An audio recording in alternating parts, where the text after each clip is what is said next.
Good morning, welcome back to our channel স্পর্ধাশ্রিয়া vlog. নতুন একটি ব্লগে তোমাদের অনেকখানি স্বাগত।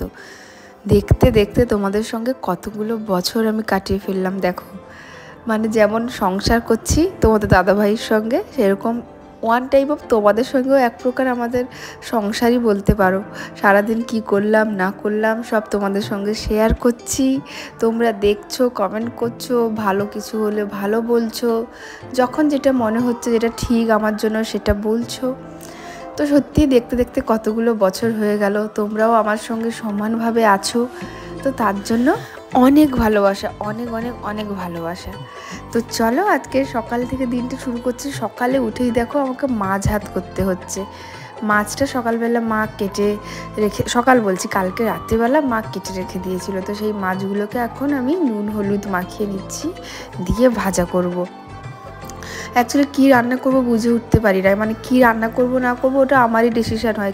বাড়ির কাউকে যদি জিজ্ঞেস করি দেখো কি করবে, কোনটা ভালো হয়, তো ওই রকম ব্যাপারে আমি নিজেই কনফিউজড। দুটো একটা তো পমফ্রেট দেখতেই পাচ্ছ, আরেকটা ওই মাছটার নামটা ঠিক মনে করতে পারছি না, দুটোই নোনা মাছ। কি করব ভাবছি, তারপর ভাবলাম পমফ্রেট মাছটার ঝাল দেওয়া করি আর ওই মাছটাকে একটু বেশি করে পেঁয়াজ দিয়ে ভাজা করি, এই দুটোই রান্না করবো। আর এদিকে দেখো প্রেশার কুকারে আমার জন্য ভাত বসে গেছে, একদম অল্প একটু ভাত বসে। আমার বাড়িতে সকালে কেউ ভাত খেতে পছন্দ করে না, সবাই হয় চিড়ে মুড়ি না হলে পান্তা ভাত খেতে খুবই ভালোবাসে। তো ওই জন্য মাছ ভাজাটা করে রেখে দিলাম। আর সত্যি বলতে আমার বাড়িতে না অন্যান্য অনেক বাড়ির থেকে দেখি অনেক কাজ কম। কেন? বাড়িতে কেউ চা খায় না, ওরকম করে আমাকে টিফিনও বানাতে হয় না। যদি আমি চাউমিন বা কিছু বানাইও তো তাও কেউ খাবে না। তো তোমাদের দাদাভাই যদি একটু খায়, মা আর বাবা তো খাবেই না। তো ওই জন্য কিছু একটা সকালে এমন রান্না করি যেটা ভাজাভুজি হয়ে গেল। তো এই ভাজা দিয়ে পান্তা ভাত একটু খেয়ে নিতে পারবে বা মুড়ি খেয়ে নিতে পারবে, এই ব্যাপারটা থাকে। আমার স্কুলে অর্পিতাদি পৌলমিদিরা বলে, মানে বাড়িতে অর্পিতাদি পৌলমিদিদের সঙ্গে যে গল্প করি, বাড়িতে বলে যে চা করতে হয়, এটা করতে ওটা করতে। আমাকে বলে তোর বেশ ভালো, তোকে কিছুই করতে হয় না রান্নাটুকু ছাড়া। তো সত্যিই তাই, তাদের যখন শুনি এই টিফিন ওই টিফিন, দেখো তারপর কি তাদের ছোট ছোট বাচ্চা আছে, এটা খাবে ওটা খাবে, এই ব্যাপারগুলো তো থাকেই। তো দেখো এদিকে আমি পমফ্রেট মাছের একদম ঝাল দেওয়া করব সর্ষে বাটা দিয়ে। আর আমি না মাছ একটু বেশি ফ্রাই করে খেতে ভালোবাসি, মানে কম ফ্রাইটা আমার ঠিক ভালো লাগে না। এই যে দেখো আমার মাছের ঝাল দেওয়া রেডি, আর এদিকে মাছ ভাজাটাও আমার হয়ে গেছে। আর এই যে আমার জন্য একটু ভাত বসিয়েছিলাম। Good morning, welcome back to our channel স্পর্ধাশ্রিয়া ব্লগ। আজকে খুব বৃষ্টি হচ্ছে আর আমি স্কুল যাব, রেডি হয়েছি। এখন বাজে 9:50, বাড়ি থেকে বেরোবো। তোমার দাদাভাই ছেড়ে দিয়ে আসবে। আজকে মানে ওয়েদারটা বৃষ্টি হচ্ছে ঠিকই, কিন্তু ভালো লাগছে, যা গরম ছিল কয়েকদিন।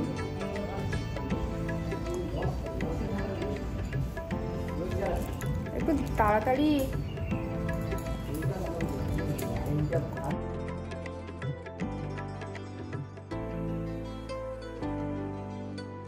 আজকে এই হলো ওয়েদার। এই ওয়েদারে কারোর কি কোথাও বেরোতে ইচ্ছে করে, কিন্তু কিছু করার নেই, বেরোতে হবে। বৃষ্টি হচ্ছে, আমি দাঁড়িয়ে আছি এখানটায়।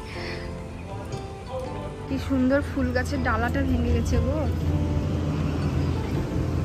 কি জানি বৃষ্টিতে ভেঙে গেল। যা,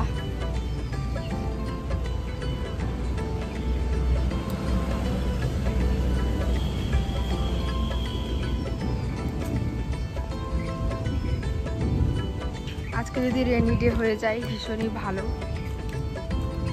আরে এসো,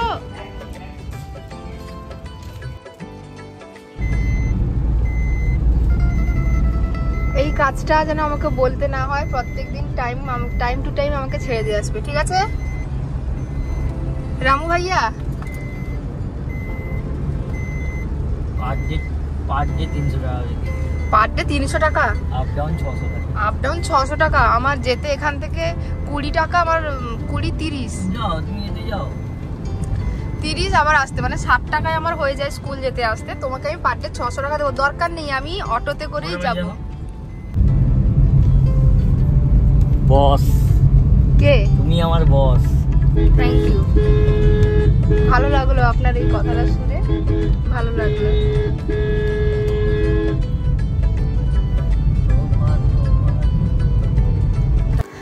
আজকে সকাল থেকে এতই বৃষ্টি, স্কুলে বাচ্চা আসেনি, মানে কি বলবো 10 জন মতো হয়তো আসেনি।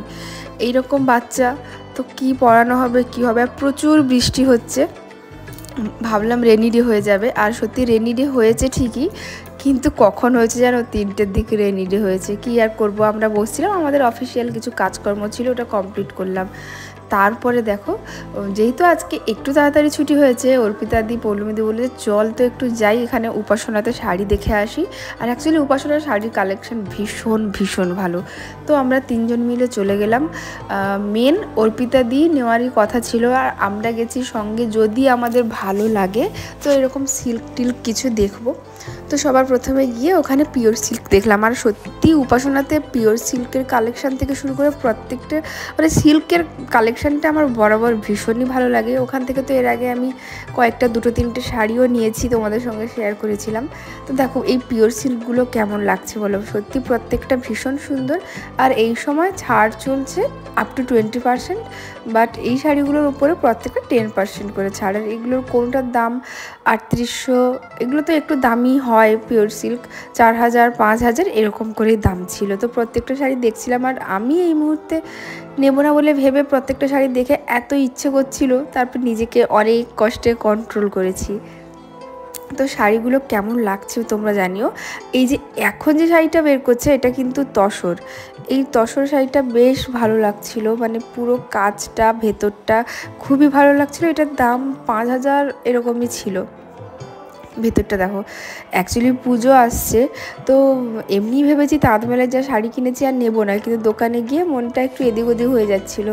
পৌলমী দিয়ে আমাকে হ্যাঁ এটা নাও এটা নাও, পৌলমী দিয়ে আর অর্পিতা দিয়ে আমাকে মানে আমার মাইন্ডটাকে ডাইভার্ট করে দেওয়ার চেষ্টা করছিল আজকে, মানে আমি হইনি। তো এই শাড়িটা ভীষণ সুন্দর, আর তসরের শাড়ির ব্যাপারটাই আলাদা থাকে। তো অনেক শাড়ি দেখলাম, দেখার পরে সেসব দিয়ে অর্পিতা দিয়ে একটা শাড়ি কিনেছি, পৌলমী দিয়ে আর আমি কিনিনি। এই যে এই বাটিকের পিওর সিল্কগুলো খুব ভালো ছিল। তোমরা অনেকেই যারা কাঁথির আশেপাশে তোমরা জানো উপাসনা কোথায়, যদি না জেনে থাকো তাহলে বলে দিই, ক্যানেল পাড়ের কাছেই, একদম সেনকো গোল্ডের পাশেই উপাসনা বস্ত্রালয়।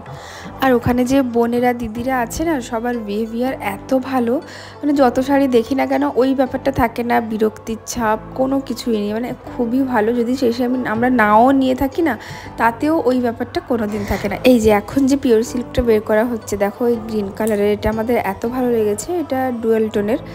অর্পিতাদিকে বললাম তুমি এই কালারটা নাও, এটা ভীষণ আনকমন।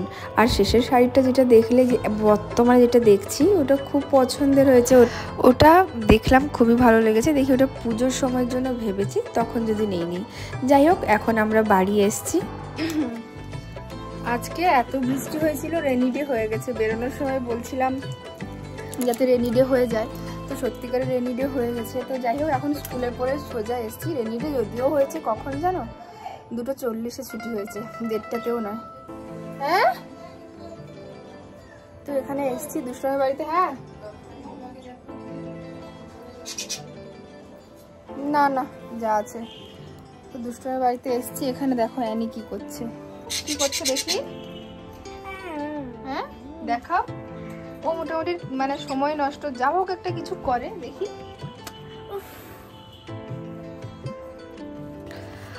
প্রায় 1 সপ্তাহ হলো ওখানে গিয়ে ওদের সঙ্গে দেখা করা হয়নি।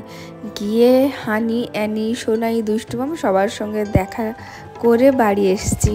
আর যা বৃষ্টি হচ্ছিল, তোমাদের দাদাভাইও আজকে কোথাও বেরোতে পারেনি তেমনভাবে। আর ও যদি কোথাও বেরোতে না পারে না, আমার থেকে হ্যাপি মনে হয় আর কেউ হয় না।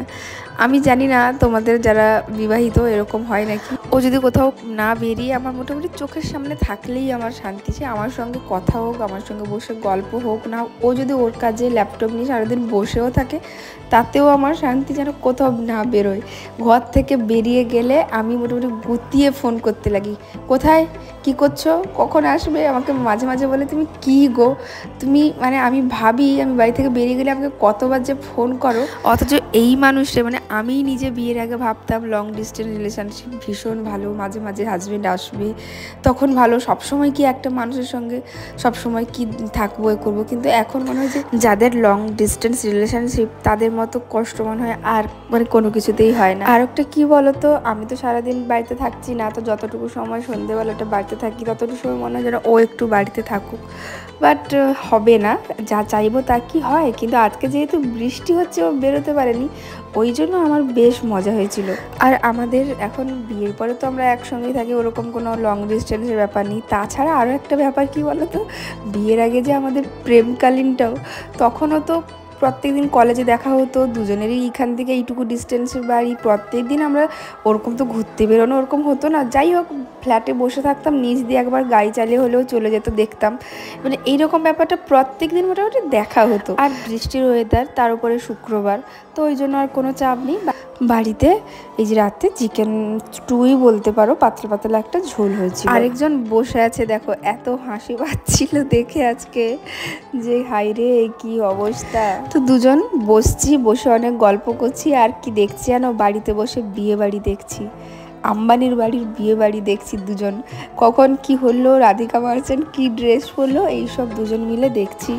দেখো ফ্রিতে বিয়ে বাড়ি দেখতে পাচ্ছি, আর তারপরে এত সুন্দর রাজকীয়, যেটা আমরা আমাদের স্বপ্ন জগতেও কল্পনা করলেও ওই জিনিসগুলো আমরা মানে ভাবতে পারি না। তো ভালো লাগছিল বেশ ওই বিয়ে বাড়িগুলো দেখতে। যাই হোক, আজকে সারাদিনটা আমাদের এরকমভাবেই কেটেছে। কেমন লাগলো ব্লগটা অবশ্যই জানিও। কাল আসবো নতুন একটি ব্লগ নিয়ে। Tata bye.